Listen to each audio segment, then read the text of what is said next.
Halo guys, assalamualaikum warahmatullahi wabarakatuh. Ketemu lagi bersama gua Jidan 188 di channelnya Seri Aja Ogah, channel tentang dirt bike, motor trail dan segala macemnya. Oke, lu lihat sendiri di belakang gua motor KTM gua yang sedang dibongkar-bongkar mesinnya, khususnya nih di bagian crankcase. Ini sudah diganti conrod atau stang shaker dan shaker setnya, dengan ditambah lagi seal crack as dan bearing crack asnya gue ganti, karena gue ngerasain sudah mulai aneh tenaga motornya, nggak seperti baru. Karena ini motor sudah dari tahun 2017 gue beli dari baru, dan sekarang lo tahu sendiri sekarang tahun berapa? 2020 guys. Sudah berapa tahun tuh? Hampir 4 tahun lah kurang lebih, ya kan? Ya, gue percayakan ngebongkar motor gue ini atau servis besar ini di bengkelnya Bang Darwin MX. Nah, kalau lu udah ngelihat video gue yang lalu, nah udah pernah bongkar juga, ganti ring shaker piston juga dengan beliau. Nah sekarang ini gue di rumahnya, gue akan ngebahas apa aja yang diganti, berapa harganya, dan totalnya habis berapa. Ya, kita panggil aja masternya Bang Darwin, Kadia. Ini dia nih, Bang Darwin MX. Nah, Bang, alhamdulillah sehat Bang. Alhamdulillah sehat. Lagi nih kita nih ya. Iya. Menurut Abang, motor gue nih gimana nih Bang? Motor lu lihat sendiri di video-video gue yang kemarin-kemarin. Motor gue dipakai balap Ardan SQ lah di Jarum Super Enduro Cross. Terus juga dipakai Wawan, terus juga dipakai balap enduro adventure juga gue pakai. Ini boleh dibilang motor gue udah kayak jablay kalau dipakai sama siapa aja.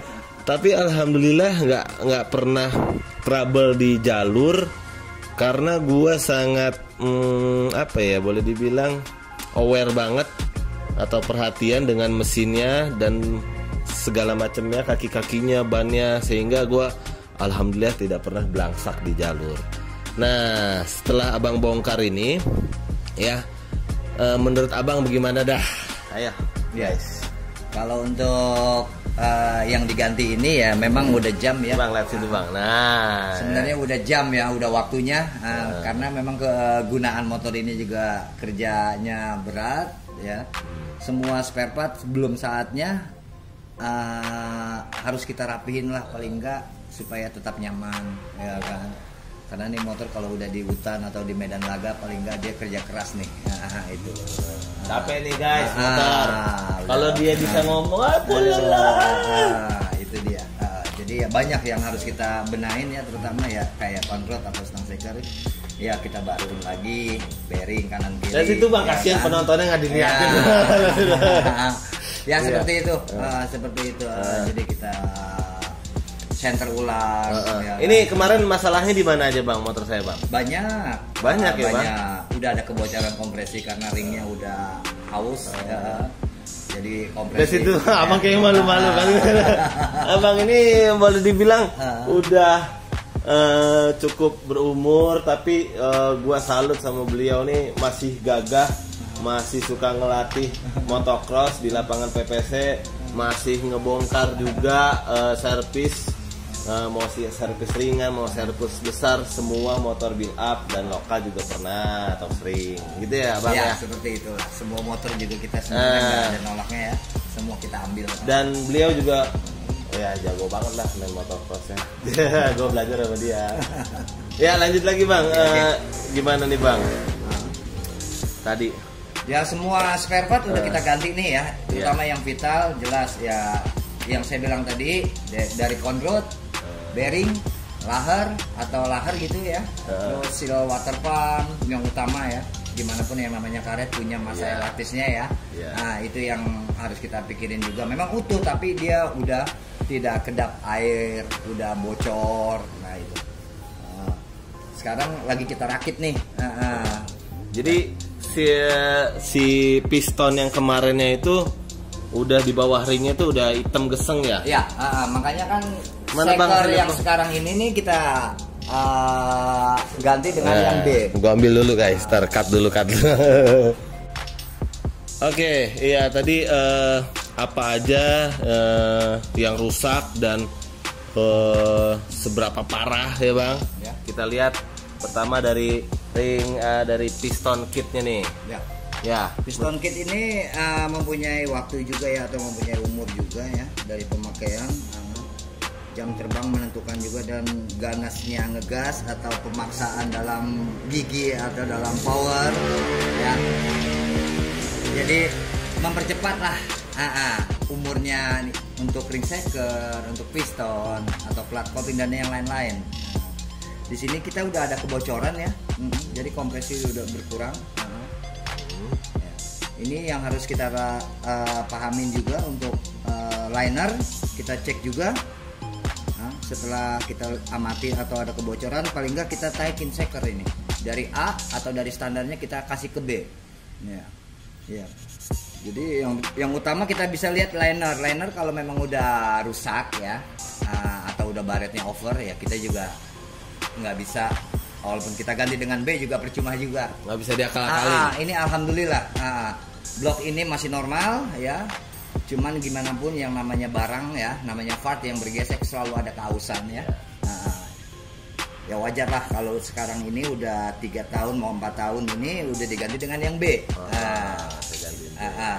Ya seperti itu ya. Oke, itu dari piston. Terus dari conrod atau stang shaker atau stang piston. Piston ini conrod ini atau stang shaker ini juga utama ya, vital ya. Dia udah ada keausan terutama di washer ya. Di washer ini dia udah ada udah mengurangi ketebalan ya kan. Jadi spileng kanan kirinya dia over. Jadi di sini juga udah ada kehitaman ya. Semua udah ada kehitaman ya, berarti udah ada keausan ya. Ini berbahaya kalau nggak kita ganti ya, ini berbahaya. Resikonya laharnya pecah nanti. Laharnya pecah, dia naik semua ke atas. Yang hancur itu pasti liner. Jadi ini jahat ini ya. Liner atau bloknya. Jadi patahan-patahan dia ya, patahan dari lahar ya, dari lahar itu hancur naik ke atas. Ya. Dan membuat baret. Jelas. Makanya nanti di bagian liner atau di bagian blok pasti baret. Itu kalau saya ganti blok baru, standar baru, blok kit berapa duit bang? Kira-kira? Kalau blok kit kurang lebih 16-an hampir 17 lah. 1.700.000? Ya enggak, 16 juta. Lebih dalam. Astagfirullahaladzim, 16.700.000. Nauzubillah, jangan sampai saya ganti. Tapi alhamdulillah saya nggak perlu ganti ya bang. Aman, masih aman, semua aman. Yang penting kita selalu servis ya. Yang penting kita tahu motor ini kan kerjanya kerja berat, bukan seperti motor biasa.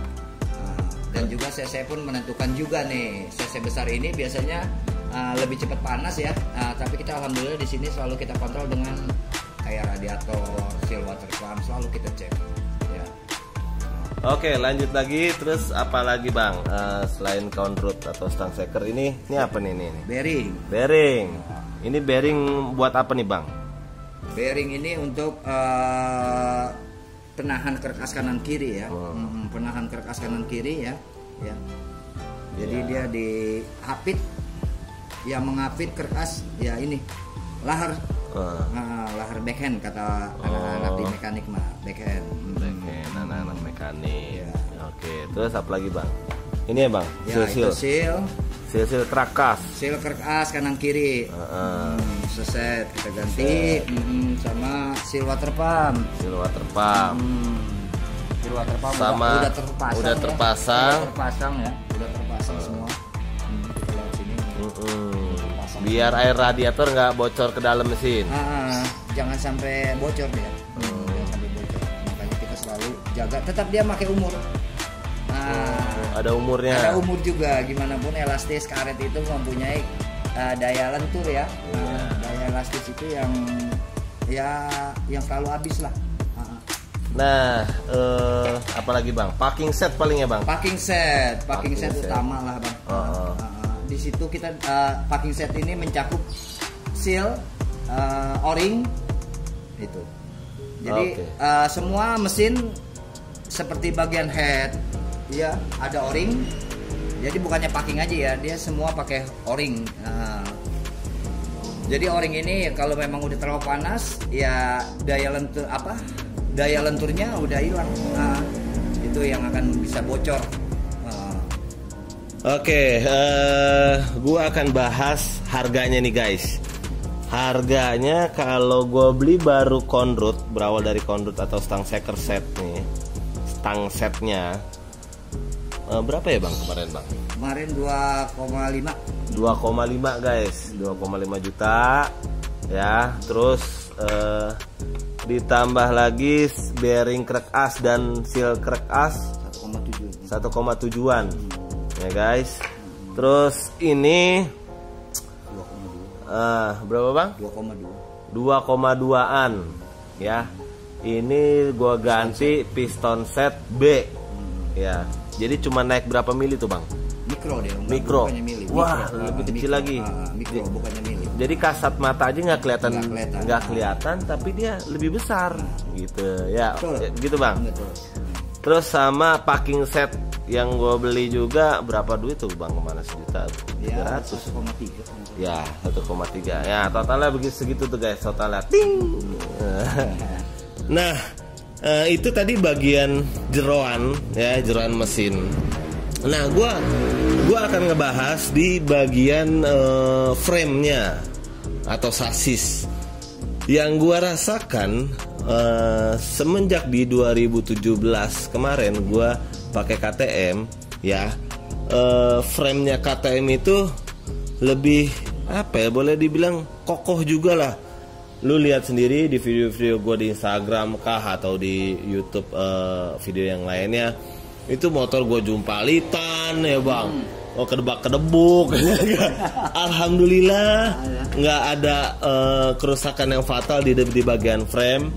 Gue bukannya promosi KTM ya, tapi gue memberikan opini bahwa memang KTM ini lebih kuat lah. Padahal pemakaian gue ya sangat ekstrim, boleh dibilang nggak sayang motor. Mendingan gue selamatin diri gue daripada gue selamatin motor, gue yang bonyok. Nah, jadi yang kita ketahui subframe-nya KTM itu memakai aluminium ya Bang? Subframe ya, aluminium. Aluminium. Terus ini bagian ininya apa nih Bang? Ini tubular lah Bang. Tubular nih, besi tubular. Besi ya? Besi. Nah, bicara subframe atau sasis, kita tahu sendiri dengan brand temennya yaitu Husqvarna ya. Husqvarna itu subframe-nya memakai karbon komposit karbon ya di bagian subframe. Nah, bagian depan frame-nya itu sama ya, tubular juga ya Bang? Tubular. Sama tubular. Nah, gue banyak teman-teman yang make Husqvarna juga yang tahun 2017 sekitar tahun segitu yang masih karbu juga.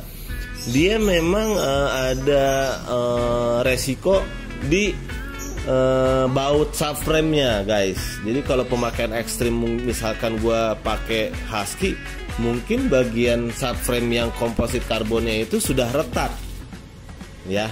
Jadi banyak kasus dari teman-teman gua subframe-nya kurang kuat ketimbang KTM.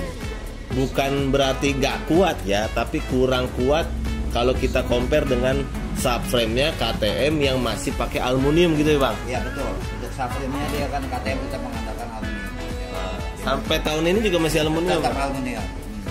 Nah, tapi di Husqvarna di tahun 2020 yang lu bisa lihat sendiri di websitenya udah ada yang Husqvarna Jarvis Edition, Graham Jarvis Edition. Nah, subframe dia gue lihat di 2020 ini dia lebih, kakinya tuh lebih pipih ya jaraknya, dan sudutnya, sudut baut ke frame depan itu lebih mendekati ke sudut yang atasnya, dan ya menurut gua sangat riskan jika motor itu backflip atau front flip atau subframe yang mendarat pada saat jatuh, dan itu wah, resiko hancurnya besar atau patah atau retak, dan harganya lumayan mahal. Ganti subframe itu gua dengar-dengar di angka kurang lebih 4 jutaan gitu guys. Masalah perbedaan Husqvarna dan KTM dari sisi subframe atau frame-nya atau sasis ya bang. Ya betul. Terus kita lanjut lagi di bicara kaki-kaki nih guys ya. Atau rear shock belakang dan shock depan. Ya, KTM yang gua punya ini guys, KTM ya tipenya 300 XC, masih karburator 2017. Dan rear shocknya itu memakai linkage atau unit track. Nah, lu tahu sendiri, bagi kalian yang pemakai KTM atau penggemar KTM, rear shock belakangnya itu ada yang langsung ke arem. Nah, gue nggak tahu tuh maksudnya apa KTM yang enduronya langsung ke arem. Itu menurut abang gimana maksudnya si KTM, kenapa sih? Oh itu cuman ini aja. Sebenarnya simple ya, mungkin di pabriknya aja kali yang simple ya. Tapi dia mungkin mengurangi material aja sih sebenarnya. Tapi kalau untuk kenyamanan jelas yang pakai linkage lah. Lebih nyaman yang lebih mana? Lebih nyaman yang masih sistem linkage atau unit track lebih ya. Stabil. Dia mungkin redaman untuk suspensinya, kerjanya suspensi lebih maksimal dengan yang menggunakan linkage. Ya, kita tahu sendiri Husqvarna itu semua motor enduronya pakai linkage guys, atau pakai unit track. Ya, itu beda rasa, beda cerita. Ya. Terus lanjut lagi di fork depan atau shock depannya. Mungkin kalau yang KTM dan Husqvarna sama aja sih ya bang. Untuk motor enduro itu tipenya Explore ya. Untuk enduro jadi full spring ya. Shock depannya itu kanan kirinya masih full spring ya. Dia kegunaannya buat apa sih bang? Kalau untuk spring ya untuk mempercepat bolak-baliknya aja sih. Ribbon kompresinya mungkin lebih terasa ya. Kalau yang sistem air suspension, dia ribbonnya memang nggak begitu ini ya, nggak bisa dicepetin atau digenitin, nggak bisa. Dia tuh memang udah teknologi yang jadi KTM ini punya dua tipe guys. Ada punya dua tipe fork depan, yaitu Air 48 diameter 48 sama Explore 48. Nah, teknologi Air 48 ini itu memakai kompresi udara, pompa sistemnya, ya bang. Ya. Jadi seperti motor special engine atau motocross, dia lebih banyak memakai itu ketimbang enduro memakai tipe namanya Explore. Gitu. Jadi redam kejutnya, ribbonnya lebih slow untuk menghantam obstacle jumpingan. Lebih keredam yang sistem air suspension, lebih keredam untuk semua medan. Ya, overall KTM ini ya menurut gua enak. Yang nggak enak itu jajannya. Perawatannya mahal bos. Gua ngerasa apa ya, mungkin karena ekonomi sekarang yang lagi kurang baik, jadi kemarin aja ya jajan seperti ini gue juga kaget harganya seperti itu. Dan yang gue nggak habis pikir juga atau bingung, di Indonesia ini bang, penggemar KTM atau pemakai KTM itu, KTM dan Husqvarna banyak. Iya. KTM Husqvarna tuh banyak penggemar atau pemakainya. Nah, ketimbang motor enduro yang keluaran Jepang seperti Yamaha, Honda, Kawasaki gitu kan, untuk bicara build up-nya ya. Kenapa ya Bang ya? Ya karena apa, KTM ini memang terutama kaki-kaki ya, KTM ini lebih the best dibandingkan merek-merek lain ya, karena suspensinya dia udah bisa mengatur semua segala medan ya. Baik di batu. Jadi menurut Abang suspensi KTM atau Husqvarna itu lebih baik, lebih banyak fitur, lebih nyaman ketimbang motor Jepang gitu? Jelas. Nah, sebab WP ini memang salah satunya shock yang dipergunakan sekian persen di dunia dari shock WP ini. Menurut Abang lebih apa ya? Lebih bagus fungsinya ketimbang Öhlins atau WP? Bicara merek ya? Ya, sebenarnya Öhlins sendiri juga adanya di pabrik WP. WP ini menciptakan untuk racingnya ya Öhlins. Gitu guys. Jadi WP ini ready to race, siap balap udah. Tapi ya apa ya? Mungkin influencernya KTM dan Husqvarna itu menurut gue juara. Jadi dulu aja gue dari pakai motor Jepang, yaitu motor YZ Pegigo atau 125 yang MX dan WRF ya. WRF 2,5 yang kemarin itu dijual di Indonesia. Ya gue ngerasain kenyamanan dari kaki-kakinya, kebandelan dari mesinnya memang lebih bandel, tapi memang lebih mahal partnya gitu ya Bang ya. Jelas. Ibarat mobil mungkin motor KTM Husky ini ibaratnya kayak Mercy dan BM Mercy, Visut ya. Kayak mobil Eropa gitu guys. Jadi konsekuensinya lu beli KTM, nah siap-siap lu ngerawat, beli spare partnya lumayan, nguras duit gitu kan. Tapi kalau untuk kenyamanan ya saya tetap KTM gitu ya. Kenyamanannya juara udah ya. Jadi Abang Darwin sendiri itu merekomendasi bicara kenyamanan dan kebandelan motornya itu lebih kepada KTM gitu ya Bang ya. Betul. Dari motocross maupun enduro.